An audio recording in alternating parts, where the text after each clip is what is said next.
Across borders and centuries, Afghans and Iranians have shared language, faith, and cultural traits. Yet today many Afghans, inside Iran and beyond, are left asking a painful question.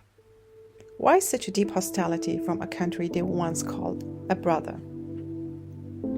What explains this rising tide of hate, especially when it goes far beyond law enforcement or immigration policy?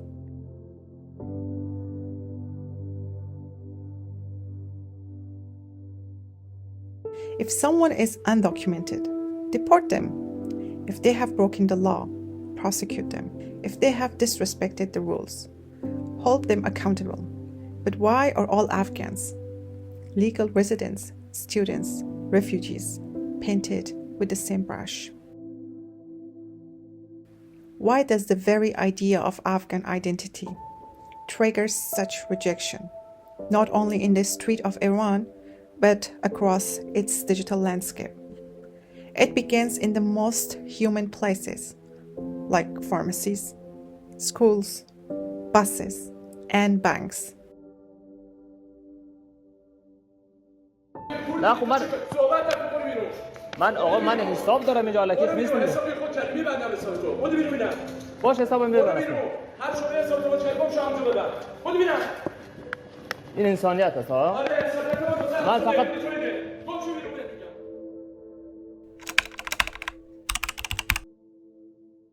A viral video shows an Afghan mother standing at the counter of a private pharmacy trying to buy baby formula. She says she has a legal visa, valid and current, and yet the pharmacist refuses to sell her the formula. Over-the-counter baby formula. No prescription needed, no legal reason to deny her. Just one reason, where she is from. Another disturbing scene caught on video, a young Afghan boy, likely no older than 17, is quietly riding up an escalator in what appears to be a train station or a shopping mall. He is alone, unaware, simply going about his day. At the top of the escalator, a young Iranian boy, acting like Thug, casually crosses his arm over the boy's shoulder. Within seconds, the Afghan boy is pulled aside to a wall, soon surrounded by more of them. Then the slaps begin, sharp, humiliating, relentless. Where are you from? They demand. Why are you here? Questions that aren't meant to be answered, only to degrade. The boy is confused. He doesn't know them. He doesn't understand what's happening or why. Around them, people watch, but only a few make minimal efforts to intervene. Most remain silent, indifferent.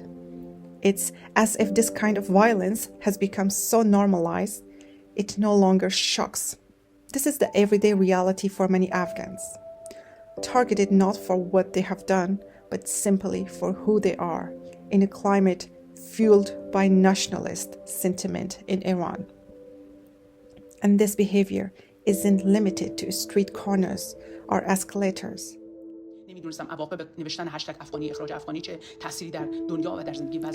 To be clear, not all Iranians condone this.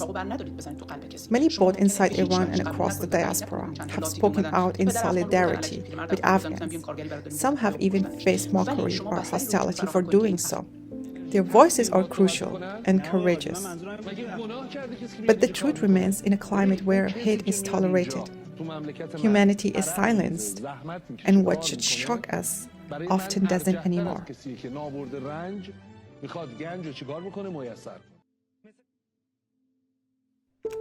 The hostility doesn't stop in public places. It echoes loudly online. In June 2025, during a wave of regional tension, Afghan bloggers and influencers stood in solidarity with displaced Iranians, calling for compassion. But what they received in return shocked even the most hopeful among them. Thousands of Iranian accounts flooded social media with hate. The hashtag ikhraj, meaning deportation, exploded into a viral campaign. It wasn't new. It had lingered in the digital margins for years. But now it erupted with force, calling for mass expulsion of all Afghans from Iran, no matter their status, no matter their story. What began as scattered voices quickly turned into a movement. Even love is not spared. Afghan-Iranian couples, joined not by politics, but by something profoundly human, face brutal scrutiny. For the Afghan partner, the attacks are personal and degrading. They are accused of marrying just for paper, or Iranian shinasnama. Their love dismissed as manipulation. Their intentions questioned at every turn. For the Iranian spouse, the judgment is no less painful. And tragically, these attacks often come from those who speak loudly of heritage, culture, and civilization. It reveals a hard truth that nationalism, when poisoned by fear and pride, can turn even love into a target.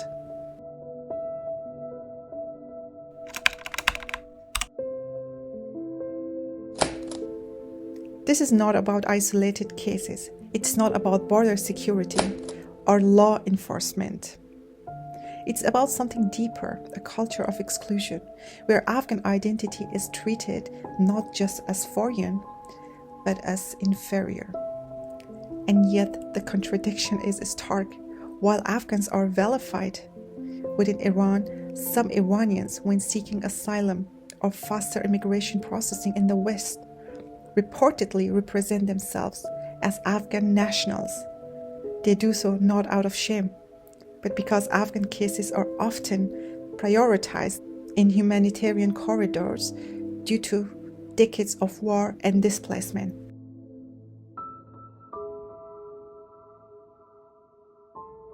In European airports or immigration centers, the same identity that is scorned at home becomes a tool of convenience. This speaks volumes. Afghan identity is not the problem. It's how it is treated, politicized, and manipulated depending on context. When convenient, it is adopted. When inconvenient, it is rejected. This double standard expresses a painful hypocrisy. Afghan lives are not less valuable, but in the eyes of some, they are only useful when their suffering serves a purpose. This documentary doesn't seek to shame a nation, but to ask a fundamental question. What happens to a society when it normalizes hate and violence? When a child can't get medicine because of their passport or identity? When a woman is told her marriage is a betrayal? When a social media trend celebrates deportation? What do these things say about who you are and who you are becoming as a nation? Afghans are not asking for favors. They are asking for fairness, for humanity, for the simple right to be treated as human beings. Because no visa, no border, no hashtag should erase a person's dignity.